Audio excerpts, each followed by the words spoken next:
meus amigos, sejam bem-vindos a mais um vídeo do História à la carte. O tema de nosso vídeo de hoje é o surgimento das monarquias nacionais. O surgimento das monarquias nacionais faz parte do contexto de uma transformação política ocorrida na Europa Ocidental.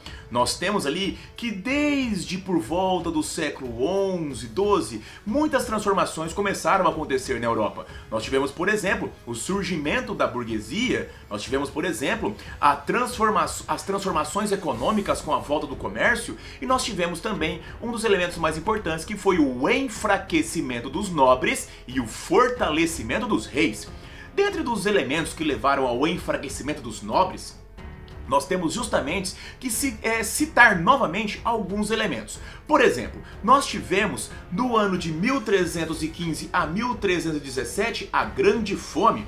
Essa Grande Fome, como nós já falamos lá no final do feudalismo, foi responsável justamente pela morte de uma grande quantidade de servos. E lembre-se sempre, quando morrem os servos, enfraquece-se a nobreza, justamente porque a nobreza vive principalmente da exploração que faz sobre estes servos. Além disso, nós tivemos também de 1337 a 1453 um período conturbado de muitas guerras. Esse período é compreendido tecnicamente sob o período da Guerra dos 100 Anos.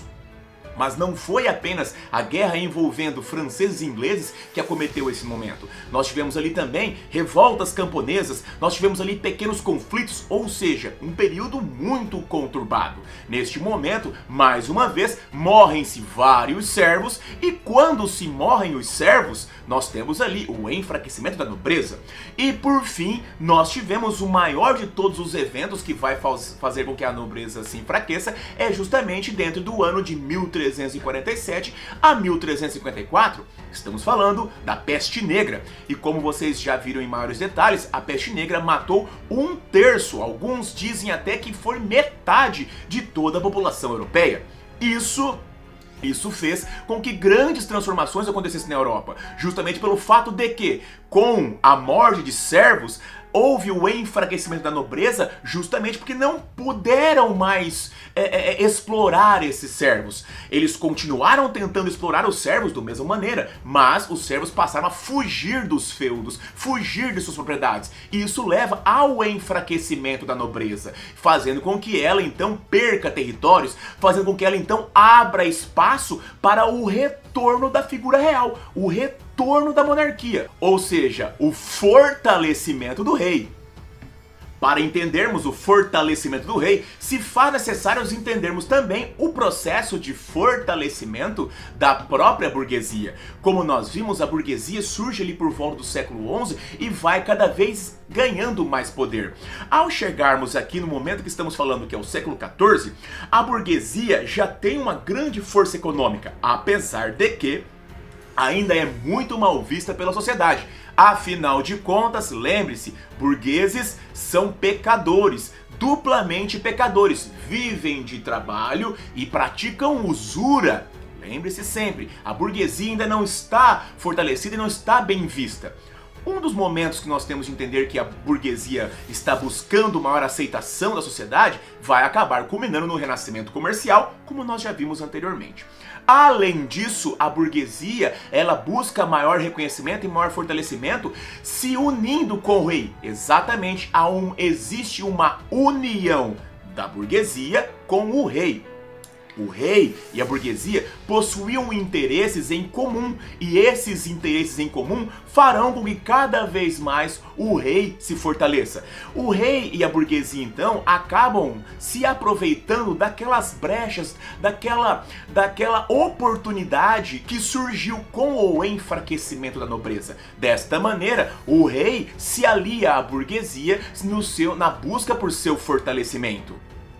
Como disse há pouco, tanto o rei quanto a burguesia possuíam interesses em comuns. Vamos falar primeiramente dos interesses da burguesia. A burguesia, meus amigos, tinha como interesse justamente a unificação de impostos, a unificação da moeda, a unificação dos pesos e das medidas e também uma busca por maior segurança. Por quê, meus amigos? Conforme os burgueses faziam os seus comércios, Como não havia um poder centralizado, também haviam muitas moedas, muitas medições e muitas regras. Ao ter que adaptar a sua produtividade e o seu negócio sempre a essas regras, medidas e moedas diferentes, a burguesia perdia dinheiro.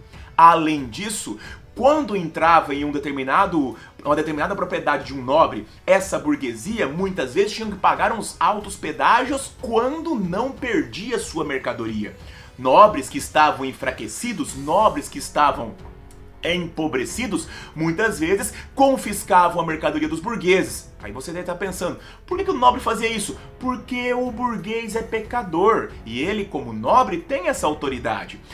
O burguês não tem com quem reclamar dessa afronta, afinal de contas não tem uma figura de poder central. E é justamente nessa figura de poder central que se personifica no rei, que está voltando a ter força, que a burguesia tem essas vantagens. Desta maneira então, a burguesia oferece uma espécie de auxílio ao rei para que ele possa em troca oferecer essas vantagens à burguesia.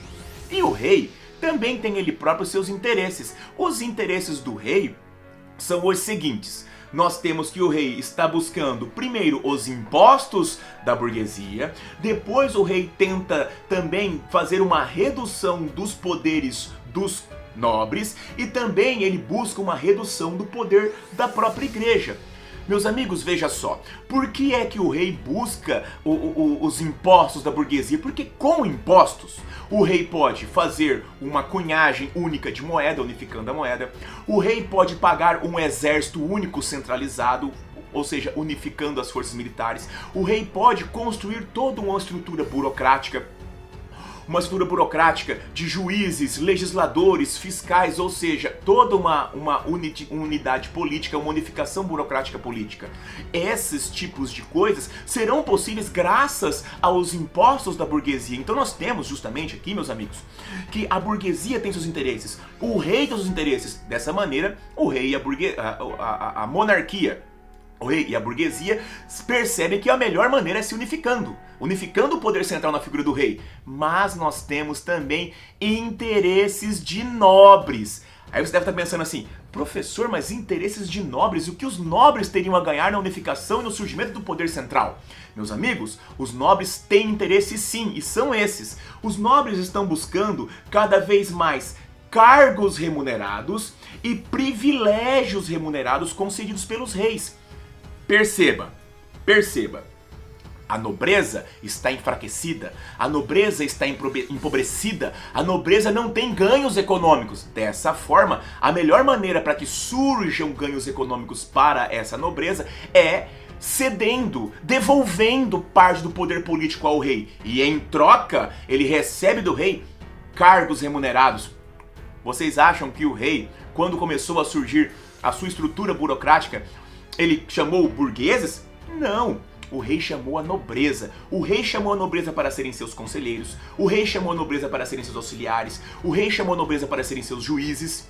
E também nós temos privilégios. Aí entra a classe do clero, principalmente. O clero quer isenção de impostos. O clero quer isenção de taxas, participação e isenção. Então, tanto clero quanto nobreza tem interesses também no surgimento dessa figura, que podem auxiliá-los e podem sustentá-los sem onerá-los, sem que eles tenham que gastar, sem que eles tenham que eles próprios gastar dinheiro com exército, com batalhas e com guerras. Dessa forma, o rei, a figura real, a figura real centralizada surge atendendo necessidades e interesses que eram importantes para as principais camadas sociais da Idade Moderna.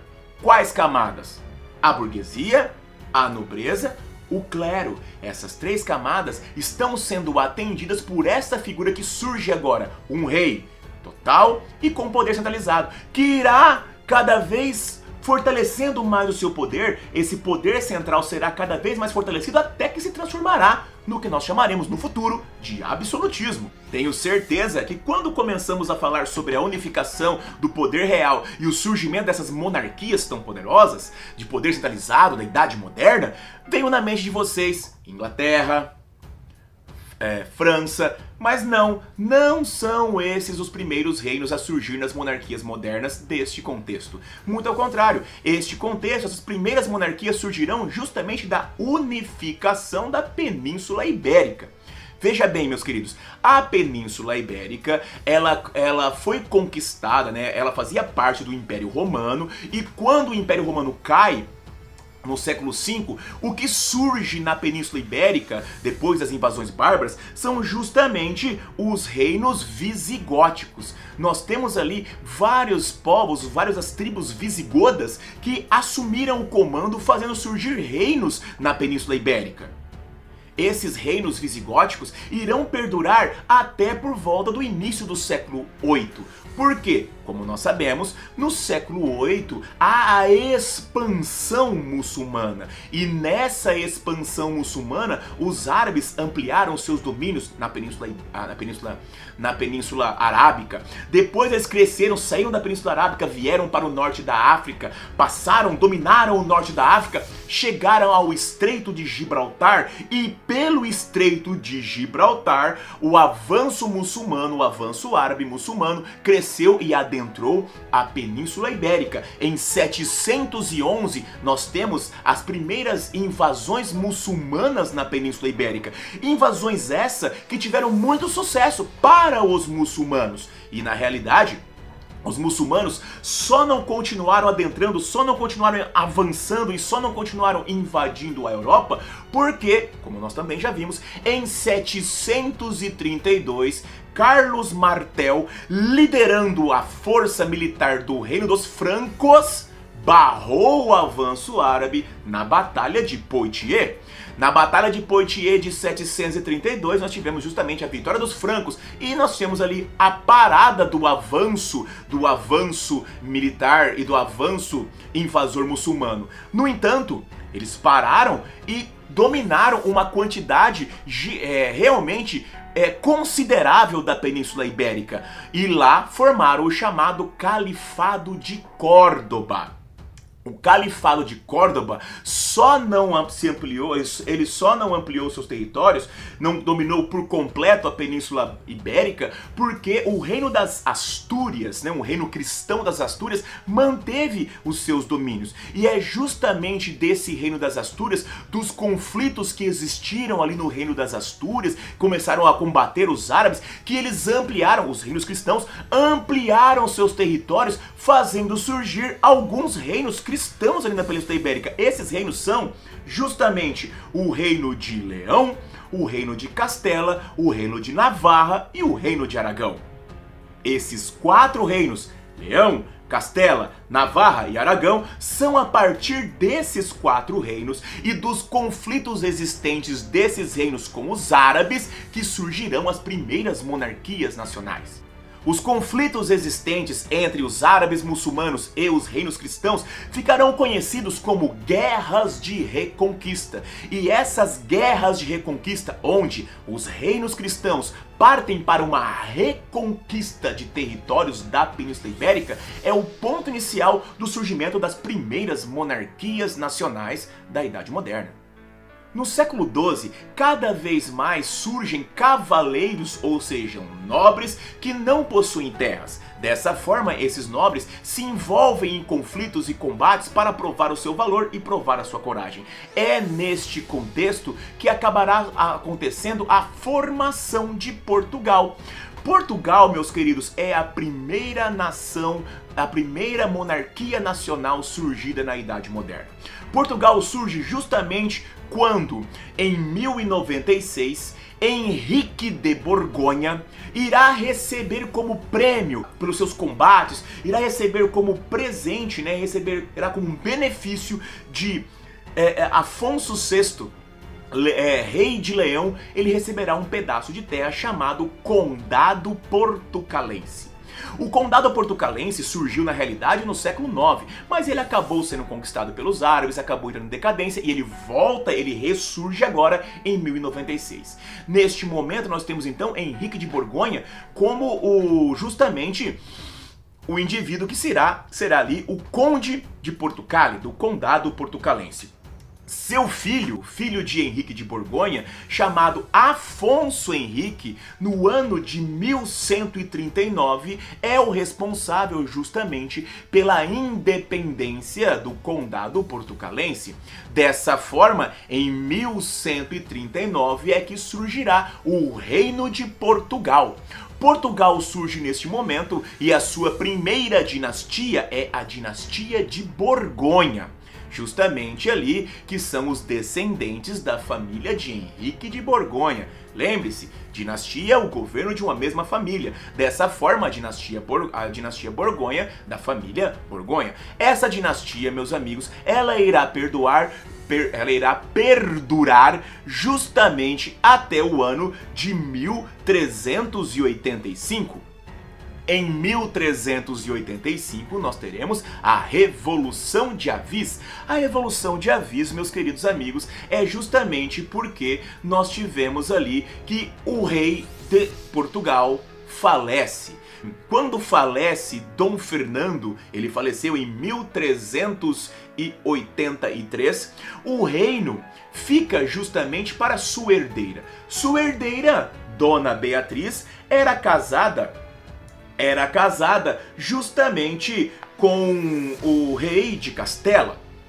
Dessa maneira, a nobreza portuguesa começou a ter um medo. Qual era esse medo? De que Dona Beatriz, casada com o rei de Castela, iria submeter Portugal ao comando de Castela. Dessa forma, surgirá justamente um racha na sociedade portuguesa. Nós temos ali que a nobreza apoiava a herança de Dona Beatriz e, em consequência disso, apoiava também ali a fusão de Portugal com Castela. A nobreza tradicional não via transformações nesse momento, até porque a nobreza advinha de um modo de vida feudal e as estruturas feudais perdurariam. Quem é contra isso é justamente a burguesia. A burguesia de Portugal começa a apoiar o tio de Dona Beatriz, irmão bastardo de seu pai. E é justamente nesse momento que surgirá com mais força a figura de Dom João Mestre de Avis. Dom João Mestre de Avis tem o apoio da burguesia, Dom João Mestre de Avis tem o apoio das camadas populares. Neste momento teremos uma guerra civil, acontecerá uma guerra entre o Reino de Castela, né, que defende justamente ali a submissão de Portugal aos seus domínios. O Reino de Castela é um exército formado por nobres treinados, um exército formado por grandes militares. E nós temos ali o Mestre de Avis, apoiado pela burguesia portuguesa, apoiada pelo povo português. E olha só, essa guerra durará de 1383 a 1385 e ela será vencida justamente pelo Mestre de Avis. Dessa maneira acontece a chamada Revolução de Avis. A Revolução de Avis nada mais é do que a tomada de poder da monarquia portuguesa por Dom João Mestre de Avis. Dessa forma surgirá a dinastia de Avis. Uma coisa interessante. Como Dom João Mestre de Avis chegou ao poder com o apoio da burguesia, desde o momento em que houve a Revolução de Avis, em 1385, há então uma fortaleza, há um fortalecimento da burguesia, há uma unificação da burguesia com a monarquia. Veja bem, nós falamos há pouco que a unidade nacional, as monarquias nacionais da modernidade surgem justamente quando há uma união da burguesia com a monarquia. Em Portugal, isso acontece em primeiro local. Essa união da burguesia com a monarquia acontece em Portugal em 1385. Justamente por isso que Portugal é o primeiro país a ressurgir na Idade Moderna, certo? A Revolução de Avis coloca Portugal em uma grande vantagem perante os outros países. Primeiro, as guerras acabam mais cedo. Portugal já havia expulsado os árabes Portugal havia acabado já com as guerras civis em 1385. Além disso, nós temos que Portugal, com a união da monarquia e da burguesia, a burguesia portuguesa cresce e se desenvolve. Nós temos então Portugal, um país que vai estar sempre ali focado na riqueza. Portugal, então, ele sai muito na frente, inclusive de outros países poderosos, como por exemplo a França, por exemplo a Inglaterra, que estavam em guerras um com o outro, tinham revoltas internas e vários problemas. Portugal não tem nada disso. Portugal já está pacificado e unificado. Por isso que Portugal é o primeiro país, a primeira monarquia nacional da Idade Moderna. Diferente de Portugal é a situação da Espanha. A Espanha vai surgir enquanto país unificado só muito depois, praticamente 100 anos depois de Portugal. Por quê? O surgimento da Espanha também está relacionado com as guerras de reconquista. Nós temos lá que nas guerras de reconquista surgiram os reinos cristãos que combatiam os árabes. Só que esses combates, meus amigos, não eram assim os reinos cristãos unidos contra os árabes. Os reinos cristãos lutavam entre si, haviam rivalidades, os reinos queriam tomar territórios dos outros cristãos, fazendo suas próprias terras se desenvolverem, também lutavam contra os árabes nesse meio do caminho. Então, era muito complexo e demorava muito tempo para isso acontecer. Porém, os reinos cristãos vão ganhando cada vez mais territórios. Nós temos ali um crescimento dos reinos, né? No início nós tínhamos ali Leão, Castela, Navarra e Aragão. Mas com o passar do tempo nós vemos que esses reinos eles vão se desenvolvendo. Leão, Castela vão crescendo, Navarra vai se desenvolvendo. Vai chegar o momento em que Leão e Castela vão se incorporar, fazendo com que praticamente toda a Península Ibérica seja formada por Leão e Castela. Mas esse crescimento e essa dominação ainda faz com que exista um pequeno pedaço do Califado de Córdoba ali embaixo, né? Que continua persistindo, continua se resistindo ao avanço desses reinos. Então, qual é a solução encontrada? No ano de 1492, nós tivemos o casamento de Fernando de Aragão e Isabel de Castela. Do casamento de Fernando de Aragão e Isabel de Castela surgirá o Reino da Espanha. E é justamente desse casamento de Aragão e Castela, o fortalecimento e o surgimento da Espanha, que esse país tem forças suficientes para expulsar definitivamente os árabes da Península Ibérica. Olha só, gente, o ano de 1492 para a Espanha é muito importante. Nós tivemos a unificação de Aragão e Castela surgindo da Espanha. Nós tivemos também a derrota final contra os árabes, a expulsão dos árabes, em 1492. E nós também vamos ter nesse ano, que é assunto para um próximo vídeo, que vai ser a navegação espanhola, que vai acontecer também ali a expansão espanhola em 1492. Meus amigos, percebam então que é justamente de uma situação complexa, existindo ali interesses da burguesia, interesses da nobreza, interesses ali do clero, interesses ali de várias camadas da sociedade que fazem surgir a monarquia centralizada. Esses interesses vão ficar cada vez mais evidentes e mais fáceis de ser identificados quando analisamos a situação da Península Ibérica. E é justamente na Península Ibérica que surgirá ali Portugal em primeiro lugar e a Espanha logo após os portugueses.